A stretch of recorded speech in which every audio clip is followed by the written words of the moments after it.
to my D group. Let's look at Luke 5:27-32. I got questions. Let me read it for you first. After this, Jesus went out and saw a tax collector named Levi sitting in the tax office, and he said to him, "Follow me." So leaving everything behind, he got up and began to follow him. Left his job and everything. Interesting. Then Levi hosted a grand banquet for him at his house. Now there was a large crowd of tax collectors and others who were reclining at the table with them.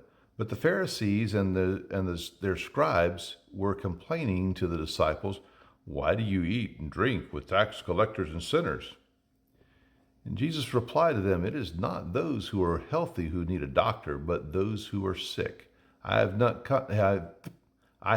come to call the righteous, but sinners to repentance." So let's make a little application here. Since we know that all are sinners from the Bible, a person who says they don't need Jesus, what is that saying about them? Remember, Jesus said those that don't need a doctor, those that aren't sick don't need a doctor. And the Pharisees were basically saying, we're not sick. So what about the person who says he doesn't need Jesus? And notice how Matthew just picked up and followed Jesus, left his job. He had a paying job. I wonder how many of us today would pick up and leave if Jesus said, "Come on, let's go."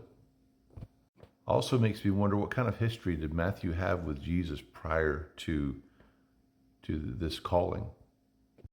Then also notice that Levi threw a great banquet. And so in his banquet, he invites all of those that are in the same kind of business or trade or job that he's in. Interesting. Matthew, also Levi, had enough money to be able to throw a banquet and invited all of his friends that were in the same kind of ordeal, if you will, or same kind of business, same kind of trade that he was in.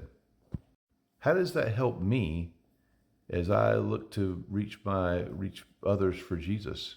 What should I be looking for? Again, make sure to do this on paper, pen and paper, because I want you to bring this to Wednesday night, and let's talk about it. Thanks.